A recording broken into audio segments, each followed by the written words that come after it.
Good morning, everyone. In another weekly miracle, we found our way to be together this morning, nurturing our hearts and the possibility of beloved community as best we can over Zoom. I'm the Reverend Kevin Tarsa. I am glad and grateful that you find your way here this morning. On this final Sunday with the explicit theme of beloved community, Beth Caro is ready to assist you through the chat if you need. You'll see chat host listed in the list of participants. Gail Johnson Vaughn brings her wonderful skills to serving as worship associate. Shanti's created another beautiful setting this morning. Bob is there steady behind the scenes on the computer. Jordan graces us with music from across time and space. And members of our Challenging White Privilege Task Force and Study Group bring their voices to our morning. Just so you know, we're trying to set the volumes high enough in the recordings and in this message so that everyone can hear. If it's higher than you need, you'll want to adjust the volume on your device. And I first invite us to breathe. I've been forgetting to breathe this week. I invite you to take 3 increasingly deep and increasingly slow breaths. It takes those 3 to reorient us.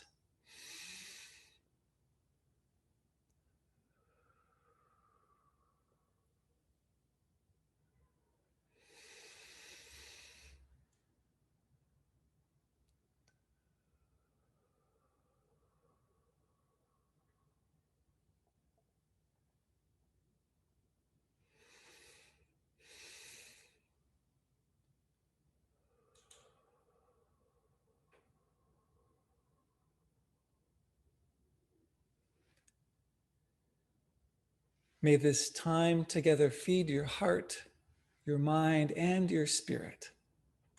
Let the beautiful voice and the spirit of Leah Morris carry you into this time together with music.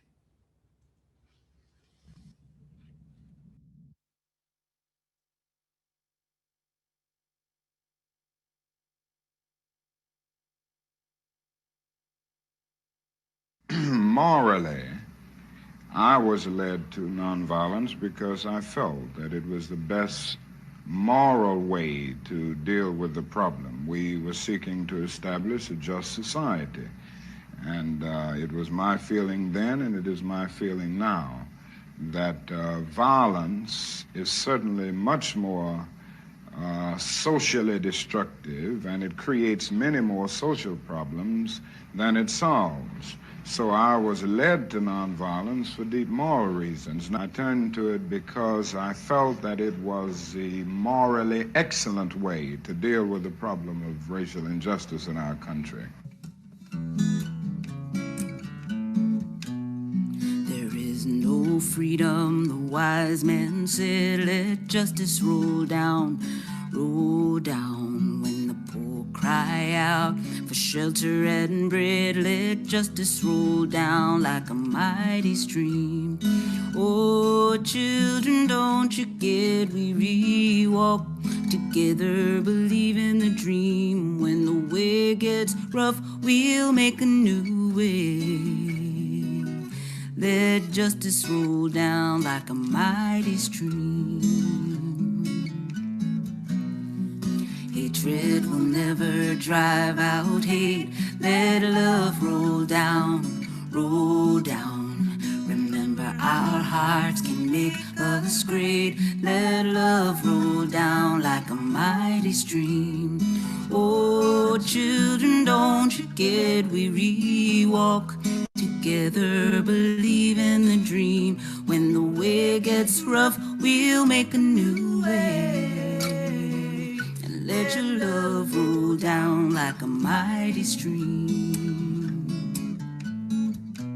When brutality threatens our daughters and sons, let peace roll down, roll down. May our voices rise up louder than the guns. Let peace roll down like a mighty stream. Oh, children, don't you get weary? Walk Together believe in the dream. When the way gets rough, we'll make a new way. And let peace roll down like a mighty stream. Step by step, one by one, let justice roll down, roll down. They can kill the prophet, but the dream lives on. Let justice roll down like a mighty stream. Oh, children, don't you dare we walk together, believe in the dream. When the way gets rough, we'll make a new way. Let justice roll down like a mighty stream.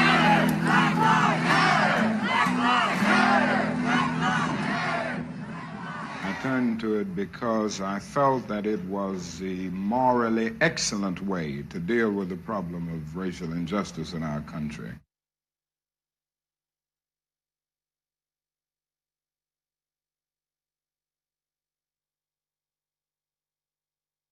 Good morning, and welcome to the Unitarian Universalist Community of the Mountains. Each week, when we welcome you, we speak our name, but rarely do we speak, if ever, or consider the why of our name. The Unitarian Universalist part is pretty self-explanatory. The of the mountains part is admittedly confusing since we're actually in the foothills, not the mountains. But of the foothills was already taken by the Auburn congregation from which we sprang. We've learned to live with the of the mountains part. That leaves the community part. We are UUCM, UU Community of the Mountains. If you participated in last Sunday's service, you were introduced to many of our sister UU congregations. Did you notice the variety of names? There was the UU Society of, and the UU Church of, and the UU Congregation of, and the UU Community of, and the UU Fellowship of, and a couple that simply call themselves the UUs of. You see, our founders chose UU Community with intention. From the beginning, being a community has been how we have defined ourselves. All month, we've looked at what it means to be a people not just of community, but of beloved community. As we explore that concept deeper and deeper, it becomes clear why each Sunday we welcome you. You, each of you, are welcome here. You don't have to be a clone of the person next to you. It is your unique self that we welcome. You don't have to be just like what you imagine we are. We do have our differences and we do have our similarities. Probably the most common similarity is being like-hearted. Some of us are more outgoing. If that's you, you're welcome here. Some of us are more private. If that's you, you're welcome here. Some of us experience spirituality in a quiet, internal way. You are welcome here. Some of us wear our spirituality on our sleeves. You are welcome here. Some of us are older, some are younger, some have dark skin, some have light skin. Some are checking us out for the first time to see what we're all about. Some make our time together on Sunday a key part of our week. You all help us build the rich tapestry and help us grow toward what we are meant to be. So many ways we are different and so many ways the same. It is from this core of beloved community right here in virtual UUCM land that we gather our resources and cast out a circle of belonging wider and wider. Today, we'll be talking about casting that net even further as we consider adopting an 8th principle to the 7 that already help us define our faith. So welcome. Come, explore, grow, feel, commune in this community of caring and love. I'm so glad you're here with us today.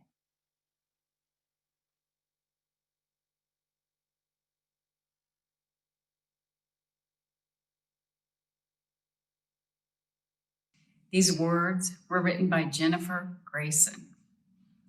We come together each week, bound not by a creed or a mutual desire to please one God or many gods. Yet we are drawn together by a belief that how we are in this world, who we are together, matters. We light this chalice together in the knowledge that love, not fear, can change the world.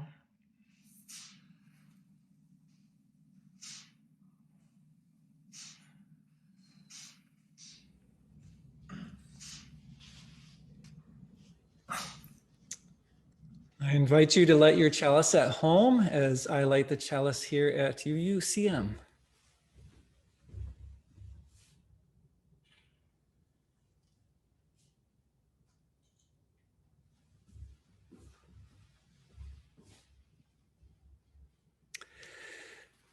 The white men came with oxen and walked right through the grassed fields, one of our people's main food sources, instead of walking around. Our people did not understand these newcomers who were destroying the food that everyone had planned to eat.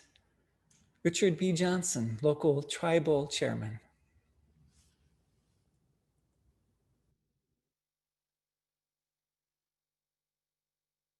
In our commitment to be in a respectful and right relationship with the descendants of this area's indigenous people, we place a small basket of black acorns on our altar each week.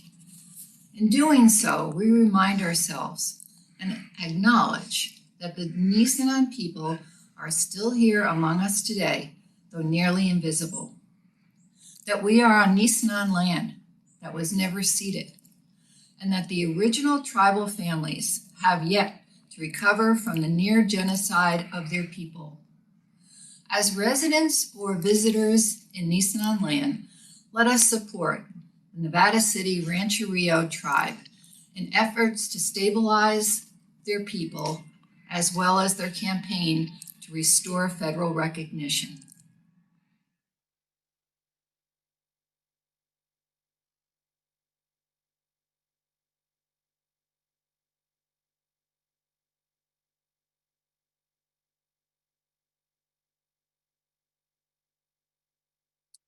Today's opening words come from the Reverend Dr. Kristen Harper. She's the senior minister of the Unitarian Church of Barnstable, Massachusetts. Kristen was the second woman of African descent to be called to a Unitarian Universalist church through the UUA settlement process. She tells us, "I do not wish to breathe another breath if it is not shared with others. That breath of life is not mine alone. I brought myself to be with you, hoping that by inhaling the compassion, the courage, the hope found here, I can exhale the fear, the selfishness, the separateness I keep so close to my skin. I cannot live another moment, at least not one of joy, unless you and I find our oneness somewhere among each other, somewhere between the noise, somewhere within the silence of the next breath."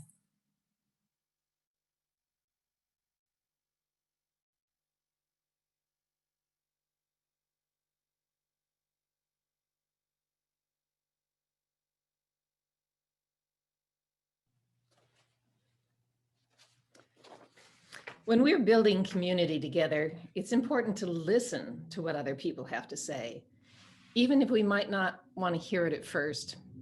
But we do that because it's part of our covenant, our promise to each other.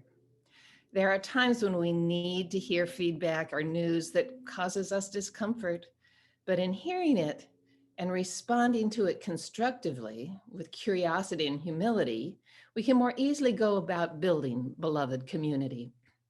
This is especially true when it comes to feedback about how cultural privilege along the lines of race, gender identity, disabilities, sexual orientation, and class, that cultural privilege, how it impacts others.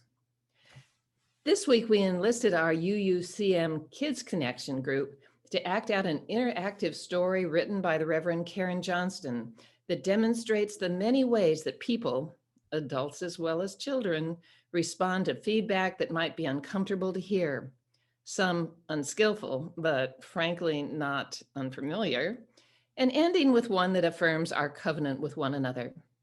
Join me now as flies on the wall during a recent UUCM Kids Connection gathering as they act out this story and discuss what it means.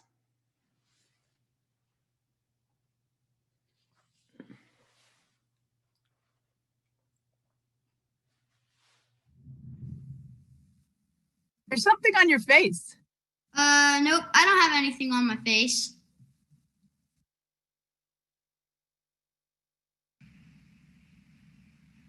There's something on your face. What are you talking about? You're wrong. I'm not listening to you. There's something on your face. Funny, you should say that because you are the one who has something on your face.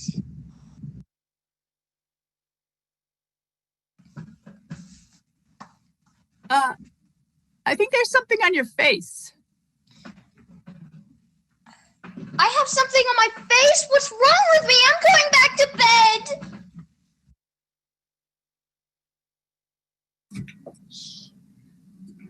There's something on your face. What? You must be kidding. I'm an expert face washer. I've studied face washing for years. There's something on your face. Everybody has something on their face, so why mention it? It's always going to be that way.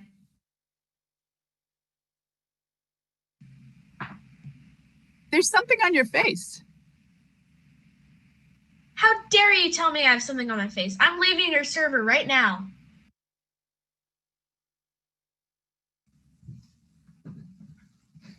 There's something on your face. How dare you tell me there's something on my face? You don't get to play with me anymore.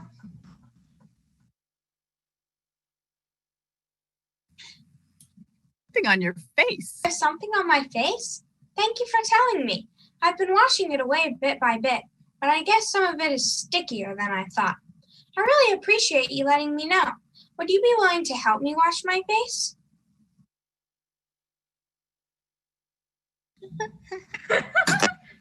You crazy children. All right, now I have some questions for you. Now you've heard all of those responses, right? And we talked about how this is a metaphor for beloved community. When you think about being in community together and what it means to be a Unitarian Universalist, which response do you think is the best one of all of those? If we Last did one. community. The last one? Yeah. Why? Because people won't hate you for saying that. So it's not something people get defensive about or angry with you with? Yeah. Angry with you about? So you can keep talking to them. Say, nope, I don't have anything on my face. That shuts the other person down, makes it hard for them to, then what do you say, right? Yeah. It's called being contradictory. Not being. It is called being contradictory. You're correct, sir. And so what are you talking about? You're wrong. I'm not going to listen to you anymore. You try to bring up something difficult with somebody. Like if you want to tell them that they hurt your feelings or something, and if they say one of those other ones, it just kind of shuts you down, huh? And I think Nora gave a really good example of how to do it well at the start of this. I was thinking that too. Yeah. When Caden said, Nora, when we were playing Minecraft, you said, shut up. I didn't like that. And Nora said, I did. I don't remember that, but I'm sorry. Right? And then you explained your thinking about perfect example.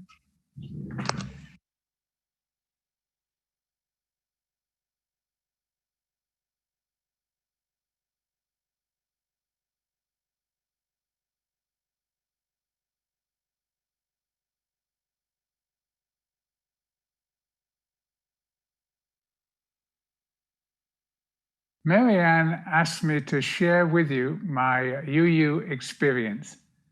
And I hope as I'm doing this that you will reflect on your own personal experience as well. Of course, this is all part of the annual pledge drive, and you'll be hearing from other people on other Sundays.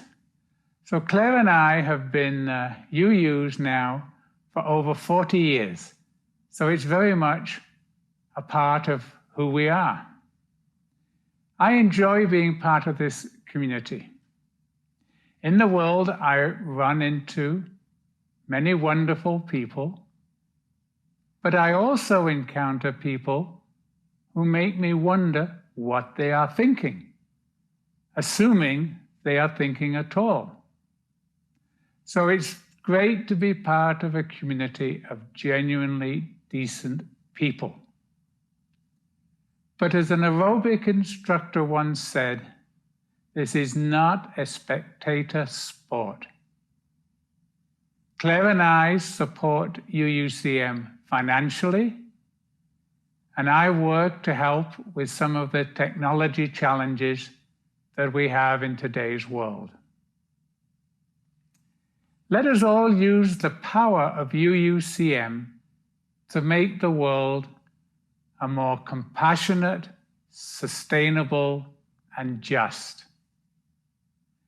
I hope you all know that my thing is climate, and I thank UUCM for giving me the opportunity to raise the awareness within UUCM about this issue, not only within UUCM, but in the wider community. Of course, the goal is to convince our legislators to do the right thing. So thank you, UUCM, and more importantly, thank you to all of you.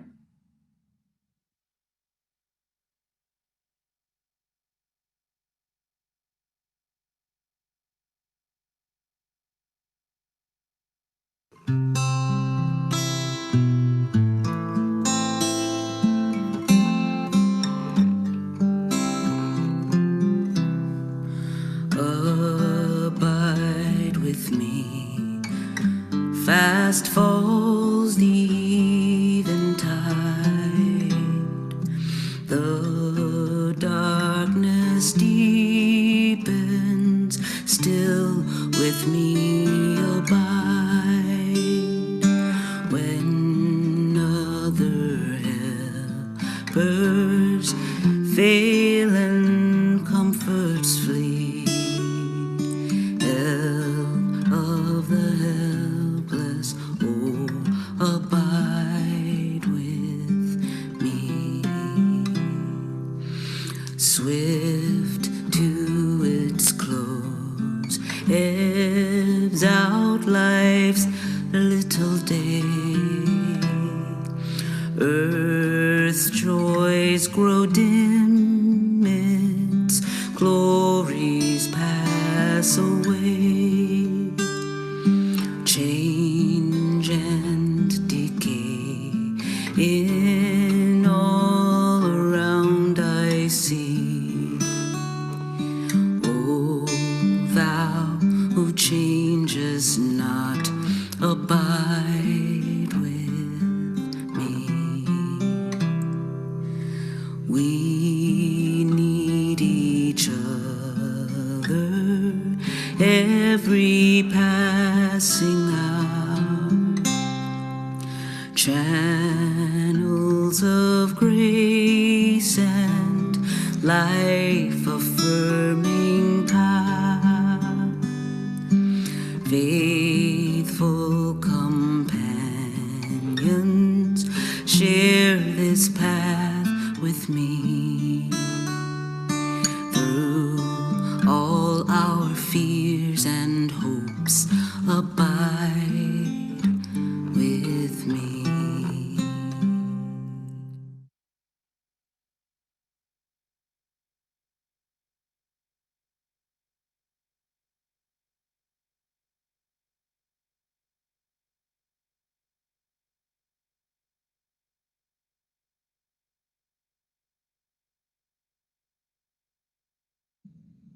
To All Get Free Together by Chris Crass. To become an anti-racist faith community, the key question for a white or white majority community is not how do we get people of color to join our faith community. It is instead, how do we make a prolonged, spiritually rooted, engaged commitment to uprooting white supremacy within our community and take ongoing collective action to challenge it in society. Our goal is not to have white people sit alongside a person of color so as to affirm that those white people aren't racist. Our goal is to build and be part of beloved community, united to end structural oppression and unleash collective liberation in our faith communities, schools, neighborhoods, workplaces, and throughout society. Our goal is to join hands across the divisions of racism in our faith and in our communities and affirm the humanity in each other. Our goal is to join our hearts and minds to the task of destroying white supremacy in every worldview, policy, law, institution, and governing body of our society. And for our faith communities to be places of healing. Healing from the nightmare of racism that haunts people of color and white people. For our faith communities to be places of nourishment, sustaining the multiracial struggles of our people to advance economic, racial, and gender justice. For our faith communities to be part of the continual process of working within the movement as part of the journey to end oppression in society. For our faith communities to raise our children of all backgrounds to be freedom fighters and practitioners of liberation values. Our goal is for our faith communities to be spiritually alive, learning from and contributing to liberation cultures and legacies. For our faith communities to be welcoming homes for people of all colors, sexualities, classes, ages, abilities, genders, and citizenship statuses. For our faith communities to regularly invite us into and prepare us for courageous action for collective liberation, held in loving community for the long haul. May our faith communities be active agents in the world to help us all get free together.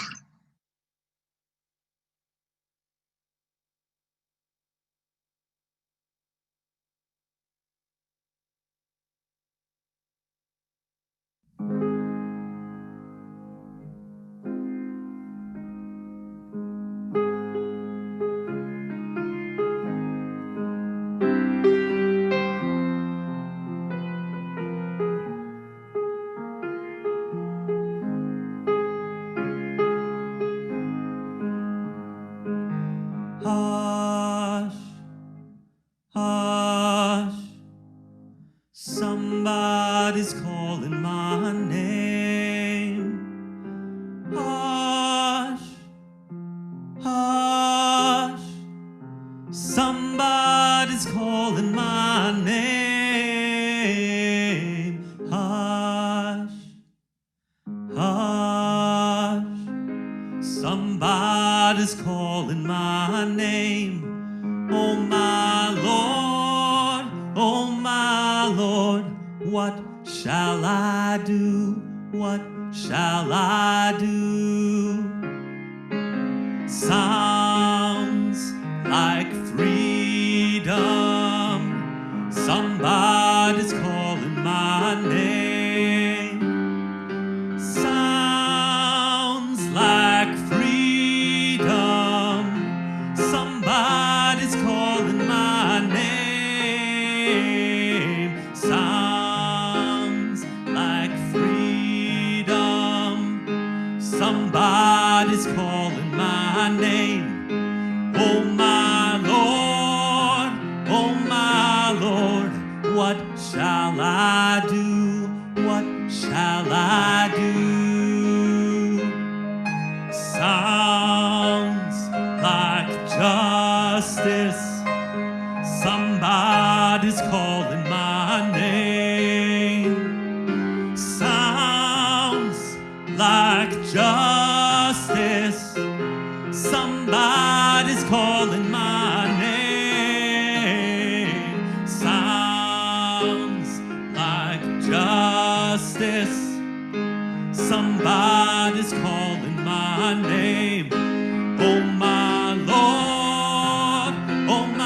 Lord, what shall I do? What shall I do?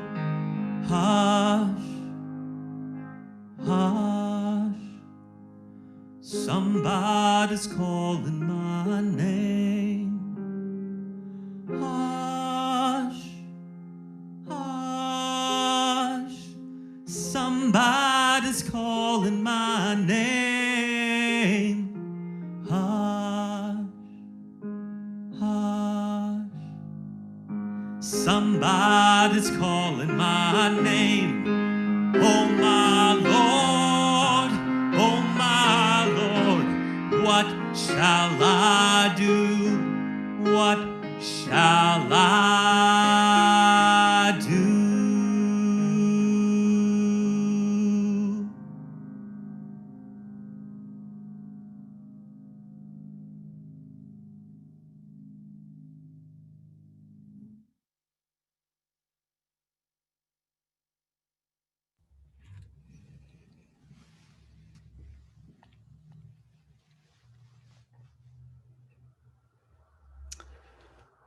Paula Cole Jones. Bob, there's a slide of her with a picture. Paula Cole Jones, a lifelong member of All Souls Unitarian Universalist Church in Washington, D.C., and at the time, Director of Racial and Social Justice and one of the staff members for one of our Unitarian Universalist Association districts.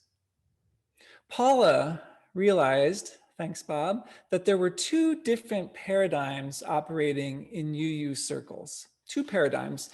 The Unitarian Universalist Association's 7 principles on the one hand, and beloved community, or deep multiculturalism, as she puts it, on the other.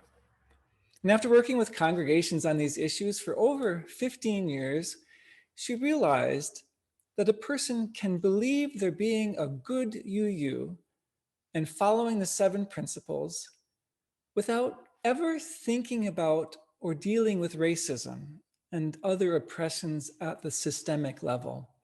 The systemic level meaning those processes, procedures, structures, organizations that are in existence, not just personal, but at the level of the whole big system. She realized that an 8th principle was needed to correct this. And she talked with Bruce Pollock Johnson about some of the components that should be in that 8th principle. So Bruce put together an initial draft in 2013, and the two of them worked with a group of anti-racist activists in their district to refine it. Bruce's congregation, the UU Church of the Restoration in Philadelphia, incorporated that into their covenant for their congregation. And then in May 2017, formally adopted it for themselves and recommended that the Unitarian Universalist Association adopt it as an 8th principle. Since then, about 30 congregations have adopted this 8th principle, soon to be probably around 100 congregations. And this morning, I invite and encourage this community, the Unitarian Universalist community of the mountains in the foothills. I invite and encourage this community, and I invite and encourage you to do the same, to adopt that 8th principle within the next year, I'd suggest. So here's that carefully crafted, proposed 8th principle. We covenant to affirm and promote journeying toward spiritual wholeness by working to build a diverse, multicultural, beloved community, by our actions that accountably dismantle racism and other oppressions in ourselves and our institutions. Now, Ms. Jones and the ministers of congregations who've adopted this principle say that it's very common for people to want to adjust the language when they consider its adoption, to wordsmith it endlessly to their own sense of perfection and comfort, ultimately. Early in the process of proposing this 8th principle several years ago, Paula Cole Jones pleaded, please don't get caught up in and distracted by the language. That's one of the ways we avoid challenging work, by getting deep in the weeds of the wording. Listen for the spirit of its intent, she said. Do you understand the spirit of its intent, she asked. So what is its intent? Let's look.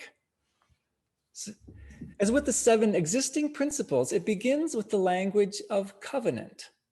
Therefore, naming that this is a voluntary, mutual promise that people make. A promise to affirm and promote. In other words, to say yes to the spirit of it and to encourage it whenever possible. So to affirm and promote what? Next slide, Bob. To affirm and promote journeying, recognizing that this is an ongoing process, not a one-time action, journeying toward spiritual wholeness, toward deeper integrity, toward undividedness within ourselves and within our communities. This is a spiritual endeavor at the deepest level, which is always ultimately a journey toward wholeness. I know sometimes people struggle with the social justice or justice piece of it without understanding how vitally spiritual and internal the journey is. To journey towards spiritual wholeness, how? By working to build a diverse, multicultural, beloved community, which is about making the challenging and courageous effort to build truly open, diverse, multicultural communities.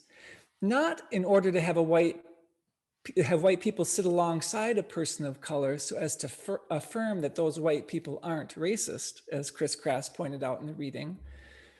Not diverse so that those of us who are white feel better about ourselves, but so that together we are building genuinely beloved community that holds open room for our many diversities. It's not about numbers and faces or even about who's in the room. It's about the quality of being together, the qualities of the community, no matter who is in it, which affects who feels at home in the room. So a moment to talk about beloved community a bit more.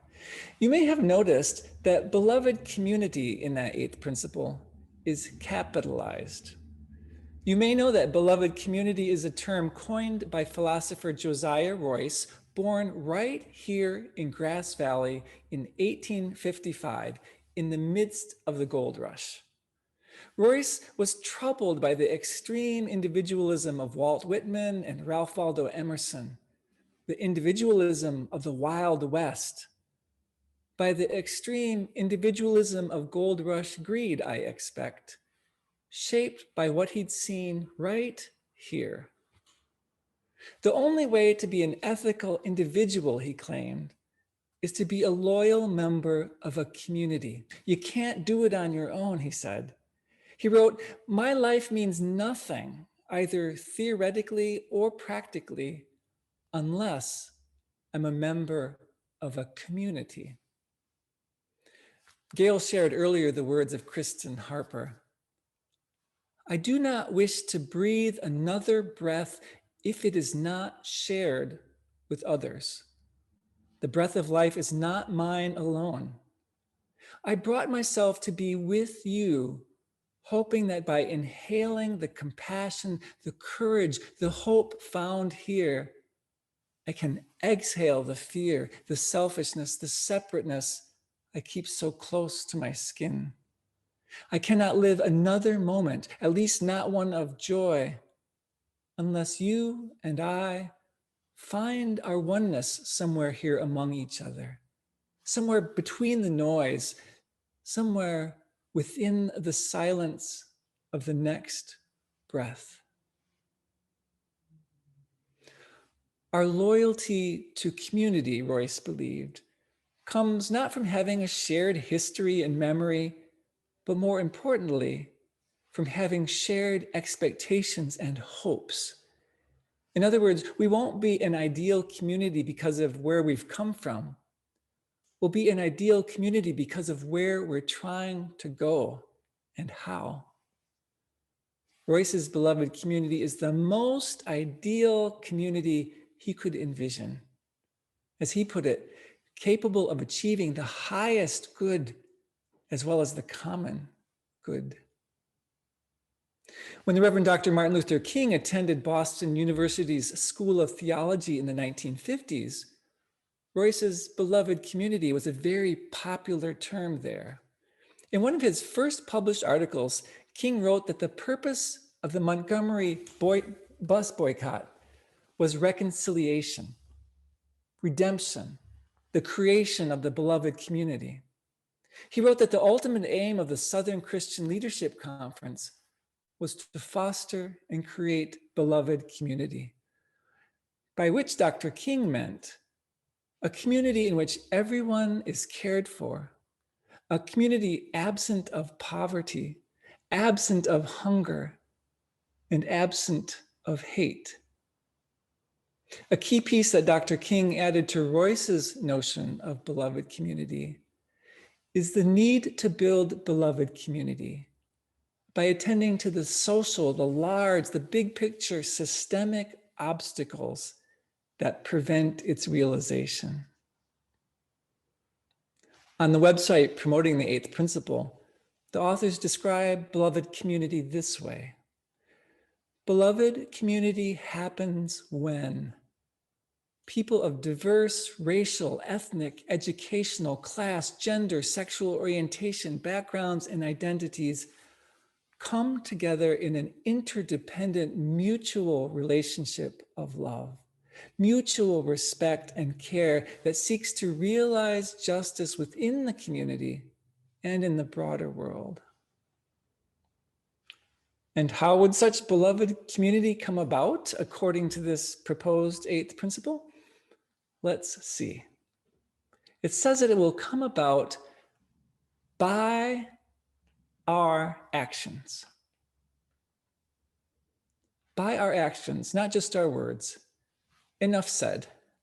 And which actions? By our actions that accountably dismantle racism and other oppressions. Next slide, Bob. Actions that accountably dismantle racism and other oppressions. Accountability here meaning that we stay in relationships that hold us to what we say we're trying to do. Meaning that white UUs hold themselves accountable to communities of color to make sure whites do what they say they will do. For Black, Indigenous people of color, UUs to hold each other accountable and help each other see and dismantle signs of internalized racism and oppressions. Bob is going to stay on the slides. Actions that accountably dismantle racism and other oppressions. As Ibram X. Kendi has pointed out, the opposite of racist is not racist. To simply be not racist is to leave in place everything that perpetuates racism so that nothing changes. In order for things to be different, the mechanisms of racism have to be taken apart piece by piece by piece. The opposite of racist, Kendi says, isn't not racist, it's anti-racist. Again, if the prefix gets in your way, I would ask you to hear the intent. Kendi says that there's no in-between safe, in other words, comfortable space of not racist. One is either racist by inaction that allows the status quo to continue, or anti-racist by acting to dismantle the processes and structures and systems that keep racism in place. The eighth principle speaks to other oppressions in the same light and names racism separately and explicitly because of racism's foundational place in the United States, in our well-established systems of oppression. Unless we think it's only about looking out there, the place we're called to dismantle racism and other oppressions is where? In ourselves and our institutions. Starting at home, not somewhere else, but here, in the words of Adrienne Rich. A commitment to this principle would ask us to look first within and to look right here at UUCM for what needs dismantling or unlearning, and then to look in every worldview, policy, law, institution, and governing body of our community and society. So there's the entire proposed eighth principle. Thanks, Bob. Paula Cole-Jones points out that this eighth principle shouldn't be necessary. Principles 1 through 7 ought to cover it all the way from affirming and promoting the inherent worth and dignity of every person to affirming and promoting the interdependent web of all existence of which we are inextricably a part, and everything in between those principles. We shouldn't need an eighth principle, but history and reality and the experience of people with marginalized identities in our congregations say that we do. Jones says that through a real commitment to this eighth principle, we may actually fulfill the potential of all the other existing principles.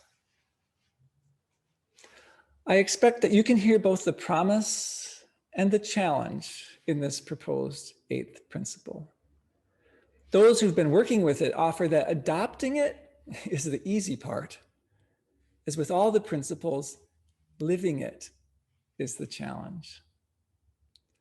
Unlike the banner that hangs on the outside of this building, which claims that Black Lives Matter here, it's not a principle that would claim that we already have arrived. We haven't already arrived when we adopt it. It's a principle that would ask this community to commit to journey toward spiritual wholeness. Peace by courageous and challenging and liberating peace. It is the particular work of our time, I believe. Simultaneously, the spiritual work and the justice work of this moment in human history in the United States. Surprisingly, it would be the first and only of our Unitarian Universalist principles to name love, which is what's at the heart of it, and at the heart of my encouragement to you. So what would it take to adopt this eighth principle as a congregation, as a community? Ultimately, a vote of the congregation. It would take first a group of people willing to see it through, a circle of people who believe in its values strongly enough to figure out together what the rest of the congregation needs to learn or know or experience in order to vote to commit to it, and then to map out the path, a path of accountable learning, exploring, unlearning, that would lead toward ever more beloved community. Looking within, looking right here at how we do things in this community first, and looking outward. It would require being in accountable relationships. Now, some of you will recognize that this is very much in the spirit of UUCM's Challenging White Privilege Task Force and Study Group. If this possibility calls to you, I strongly encourage you to become part of that team, to commit to bring your energy to it in some way that is right and true and sustainable for you. If you need some encouragement across a threshold of hesitation, I'm happy to assist. And maybe what will emerge is an 8th principle team that opens up space for you to invest in your own journey towards spiritual wholeness. If that tugs at you at all, I encourage you to send a note to CWP, Challenging White Privilege, CWP at uugrassvalley.org, or to me if that will serve you. I will point out that there's actually already a start, and in fact, a call to this deep commitment right here. In response to the Unitarian Universalist Association's Commission on Institutional Change report, Widening the Circle of Concern, which outlines both the need and recommendations for this path, the new UU Community of the Mountain bylaws already say that members here will commit, something you voted on in January. It's in addition to the preamble. It says that the purpose of the Unitarian Universalist Community of the Mountains is to foster liberal religious living through worship, study, service, and fellowship, guided by the Unitarian Universalist principles and a shared commitment to anti-racist, anti-oppressive, and multicultural practice. Adopting the 8th principle would help this community live into that commitment more explicitly and consistently and publicly, I believe. In our white supremacy teach-ins and in the service a couple weeks ago, among other services, we've sought to center the voices of people of color and others who hold identities that have been marginalized. This morning, I wanted to bring in some of the voices of white people who've committed to this journey, in part to model for those of us who are white, and in part to claim the white person's part of this work, rooted in love.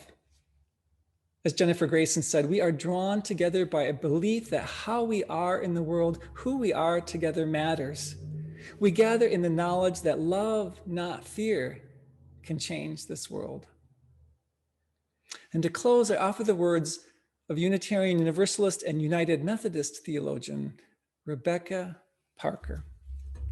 She offered this in a series of dialogues. It's published in a book called Soul Works. She offers, love calls me beyond denial, beyond disassociation. It's not enough to think of racism as a problem of human relations, to be cured by me and others like me, treating everyone fairly, with respect and without prejudice. Racism is more. It is a problem of segregated knowledge, mystification of facts, anesthetization of feeling, exploitation of people, and violence against the community of our humanity. My commitment to racial justice is both on behalf of the other, my neighbor whose well-being I desire, and for myself, to whom the gift of life has been given but not yet fully claimed. I struggle neither as a benevolent act of social concern nor as a repentant act of shame and guilt, but as an act of desire for life, of passion for life, of insistence on life, fueled by both love for life and anger in the face of the violence that divides human flesh. We've seen ever more clearly the violence. May we be called by love to claim the full gift of life, willing to name and to be held accountable to our commitment until love wins, first of all, and most completely, in our own hearts. May we be so.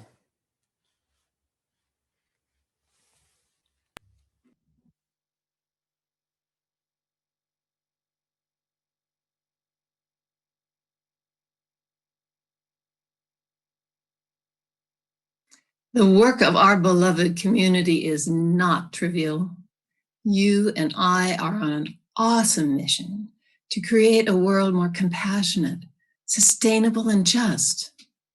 To do that, we count on UUCM to help us build courageous love, feed our growing awareness, inner resources, and resolve. UUCM counts on us to provide the gifts of time, talent, and treasure so that we can be the arms and legs and hearts and minds of this amazing beloved community. This sacred time of offering gives us the opportunity to not just strengthen UUCM, but also the important work of our Pass the Plate partners. As you know, this month's partner is Care Crisis Nursery, supporting families through challenging times by providing emergency childcare and supervised visitation. Building the world we strive for starts with meeting the needs of our children. Please be generous as we pass our virtual plate today. Although we're not passing the basket in person, your generosity remains essential to our ability to sustain the work of our community. There are several ways to contribute. You may text an amount to 833-579-0483, give via our website at uugrassvalley.org, via PayPal at paypal.me/UUCM, or mail to UUCM 246 South Church Street, Grass Valley, California, 95945. Thank you.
Thank you for your generosity. We dedicate these gifts to the awesome work that we do together.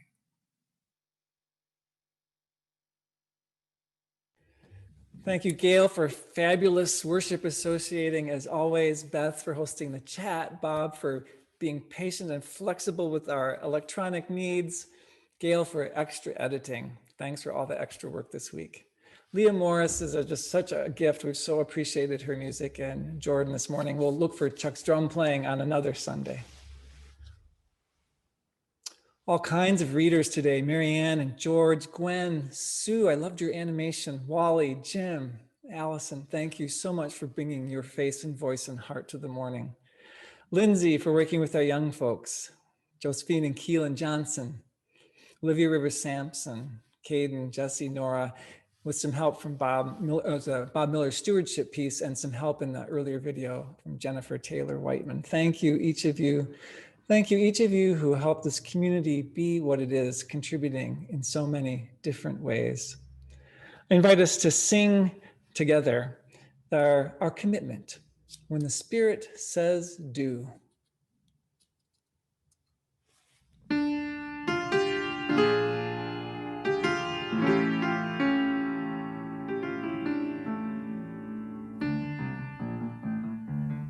You gotta do when the Spirit says do. You gotta do when the Spirit says do.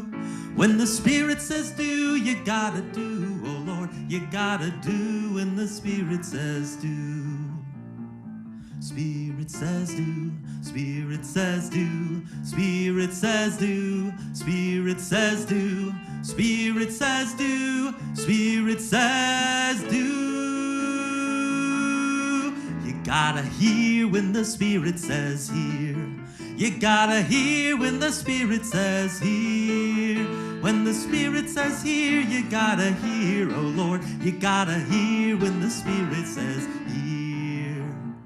Spirit says hear. Spirit says hear. Spirit says hear. Spirit says hear. Spirit says hear. Spirit says hear. You gotta see when the Spirit says see. You gotta see when the Spirit says see. When the Spirit says see, you gotta see, oh Lord. You gotta see when the Spirit says see. Spirit says see. Spirit says see. Spirit says see. Spirit says see. Spirit says see. Spirit says see. You gotta cry when the Spirit says cry. You gotta cry when the Spirit says cry. When the Spirit says cry, you gotta cry, oh Lord. You gotta cry when the Spirit says cry. Spirit says cry. Spirit says cry. Spirit says cry. Spirit says cry. Spirit says cry. Spirit says cry. You gotta shout when the Spirit says shout. You gotta shout when the Spirit says shout. When the Spirit says shout, you gotta shout, oh Lord. You gotta shout when the Spirit says shout. Spirit says shout. Spirit says shout. Spirit says shout. Spirit says shout. Spirit says shout. Spirit says shout. Spirit says shout.